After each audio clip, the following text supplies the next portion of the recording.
I'm Dr. Scott Cunneen, and I did 4 years of undergraduate at the University of Notre Dame. I then did graduate school at Columbia in New York doing human nutrition, and then I also had another graduate degree at Georgetown in Washington, D.C. in human physiology. I also went to medical school at Georgetown. 2/3 of America is either overweight or obese, so it's a problem that's very large, and it's been getting larger over the past few decades. We know genetics haven't changed, so it's probably mostly environment. Work has become more sedentary, so people are exercising less, they're moving less at their jobs, they're sitting in front of computers, so they're burning less calories during their day doing their job. We're eating more fast food. Fast food has high caloric density, meaning it's a lot of simple sugar, it's a lot of fats. Research seems to indicate that these types of foods make you eat more, so they're kind of addictive, if you will. We won't go so far as to say that a Big Mac is addictive, but those types of foods trigger you to want to eat more. And then there's ethnic differences, meaning access to quality foods, but costs a lot more to shop at Whole Foods than it does to go to McDonald's and eat off the dollar menu. So some people just don't have the resources to eat healthy. Some people have 2 jobs, so they don't have time to cook meals, so their only access to really healthy food, or food in general, is to stop real quick, see what they can get in 10 minutes, feed their family. It's cultural, it's environmental, it's types of jobs we have, and then it's the lack of education. People really don't know what's healthy. They know what tastes good, they know what they see on TV. Eating's not an addiction, but it's fun. Food is designed to taste good. It does taste good.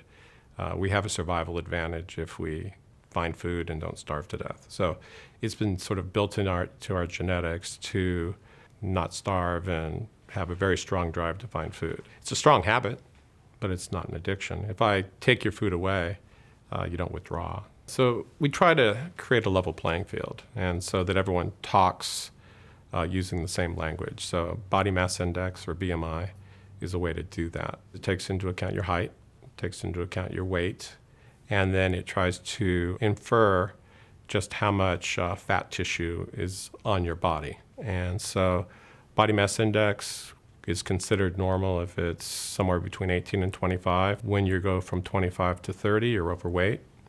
If it's 30 to 35, you're considered obese. If it's 35 or greater and you're ill, let's say you have diabetes, you're considered morbidly obese. The term morbid just means there's illness with it, so that when you come in, you say, I have 50 extra pounds. It's different if you're 6 feet tall than if you're 5 feet tall. There's at least 30 common diseases that go along with being obese. Big ticket items are diabetes, cardiovascular disease, so cholesterol, atherosclerotic disease, so clogging up the vessels in your heart.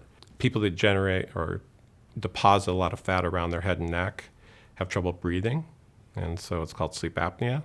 Also, asthma or wheezing is often associated with being overweight. If you put a lot of extra weight on your knees, your back, your hips, your joints wear out, so you get more arthritis. It leads to a lot of endocrine or other types of metabolic problems, meaning infertility, the diabetes, thyroid, even cancers are higher for many of them. So basically it affects your body head to toe.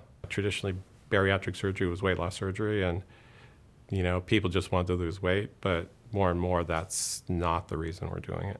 We're giving you a tool, and the tool is one component to a lifelong change and lifelong success. And so we want you to understand how the tool works. We want you to understand how to maintenance the tool, and we want you to use it right forever. So we want to make sure that you understand the need to be committed to changing your whole life, not just getting a surgery, in order to get the weight off and keep it off. We're going to test you to make sure it's safe, because this is an elective procedure. So we have to talk to the patient, really decide what they think a successful outcome is going to be. Most diets lose about 5 or 10% maximum of your total body weight. So if you're 200 pounds, lose 20. Most surgical procedures easily accomplish that, and you're looking more at 50 pounds or 100 pounds of weight loss. So you have to decide, is it weight loss, maximum weight loss? Is it your goal? Is it correction of your diabetes?